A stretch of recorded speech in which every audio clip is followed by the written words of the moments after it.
Hello, everybody, and we are back with the Q&A about pricing and negotiation and value communication.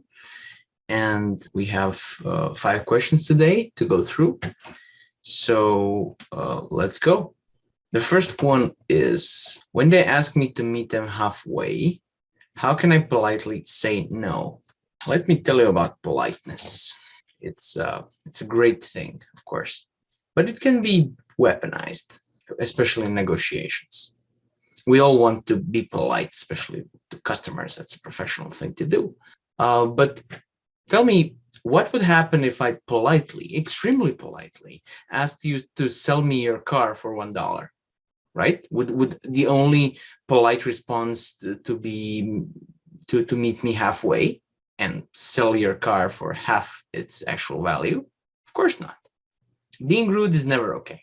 But politely asking for a rudely insensitive or nonsensical thing is still rude. Although you couched it in very polite language, it's still a rude thing to ask, or a dumb thing to ask.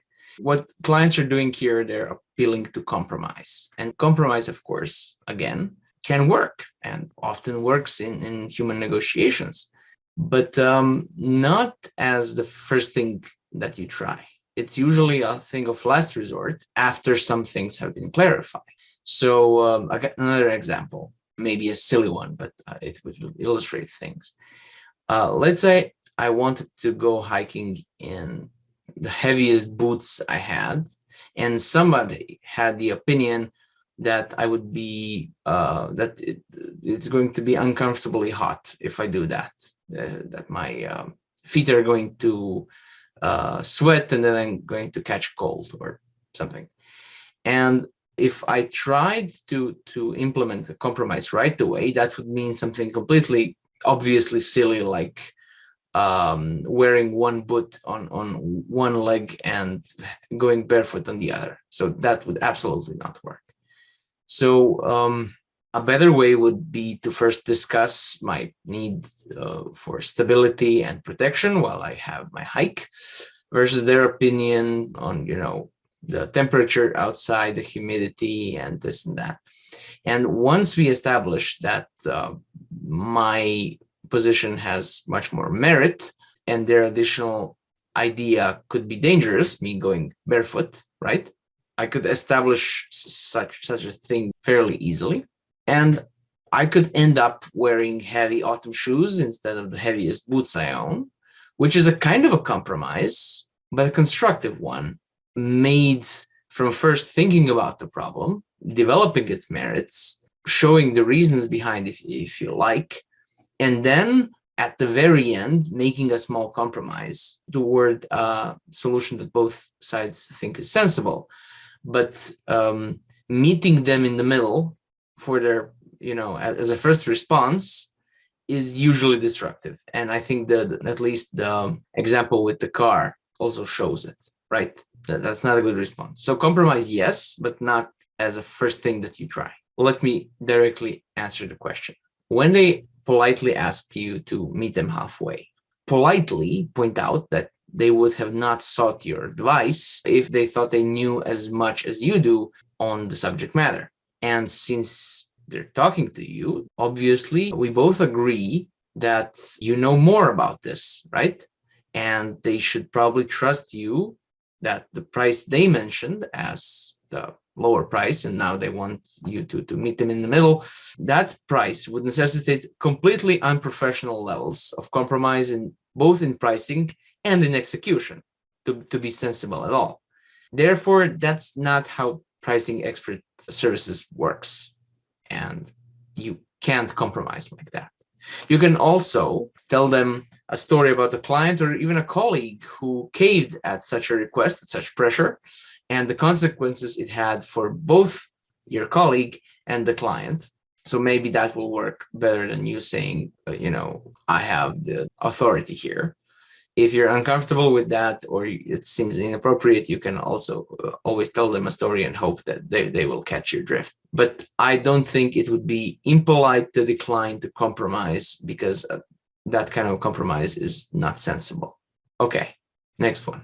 A client talked me into doing a review of my pricing proposal, wants to go detail by detail, and I said yes, but I'm deeply regretting it. Can I get out of it? Okay, so we're at weaponizing here. So just like the first question, we got weaponized politeness. This is weaponizing your word, right? You said yes. Yes, you said yes, but the client knows fully well that you said it under duress, while being pressured, right? And I don't see any shame whatsoever in changing your mind once you had a good 5 minutes to think about it with a clear head, right?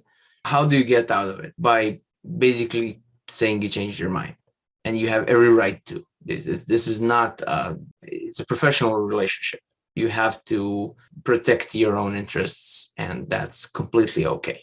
So you say, I thought about it, and I don't feel like it would be a valuable way to spend your time or mine.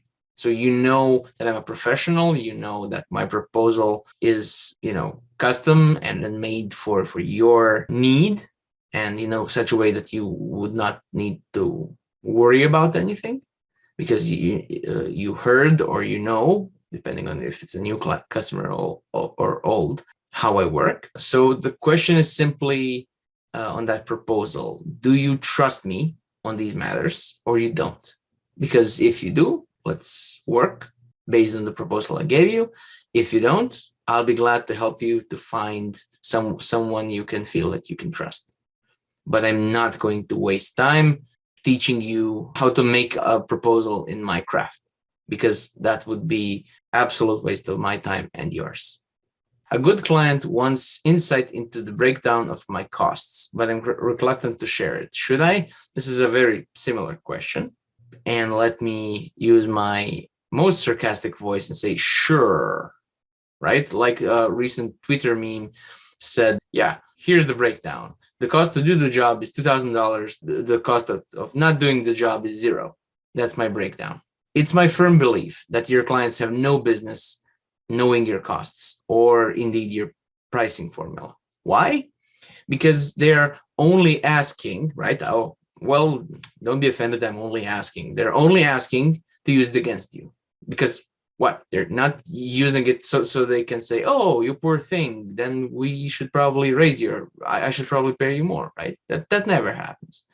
So they're just asking for tools to pressure you. And why would you provide that? And why would you be obligated to provide that, right? Now, remember, your client is not your boss. There's some power in being a boss, but there's also many obligations that you have as a boss toward your employees. And bosses don't have obligations like that towards their freelancers, towards their expert advisors. So they shouldn't have power over them anyway. I mean, a boss controls like 100% of your yearly revenue. Your client usually, in the best cases, controls what? 10, 20, 30% of your yearly income? Usually not. Usually it's like 3 to 5, 7% of your yearly income. That's not the same thing. And you can't say no to such a question to your boss, but your client is not a boss, just one of the clients, right? So they shouldn't concern themselves with your profit or your inputs in general, right? What they need from you is the value, not your inputs, including ours, especially ours. And if they say, no, that's not true, I want to know your inputs. Well, look, let's say, dear client, if I spent all of these inputs in front of you or in front of a camera, you could see that I'm working, right? But you got nothing from it, no value. Would you be happy to pay me? Of course not. On the other hand, if I was just magic and you wanted me to, I don't know, build a house, and I could snap my fingers and here's a house fully built exactly how you wanted it to be, would you be sorry to pay me? No, you'd be ecstatic that I made it in 5 minutes or whatever, 5 seconds, right? It's the value that you want, not the inputs. So don't concern yourself over my inputs. Concern yourself if I'm providing the value. If the value is there, then pay me. And that's it. That's the relationship here. That's a good balance between the power and the obligations here, right? Anyway, you are allowed to keep some secrets because your client is not a boss. And one of these secrets is your profits. That's nobody's business.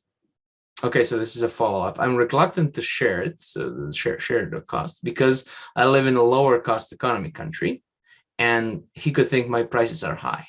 Yeah, I get that. I stand by my answer, even here. Your costs, and especially your living expenses, are none of their business, because they can't have it both ways, right? If a person from a lower cost area should be fair, right, and keep their lower prices when they sell to somebody from a higher cost area, and so that's the only fair thing to do, right? Okay, let's say that's true.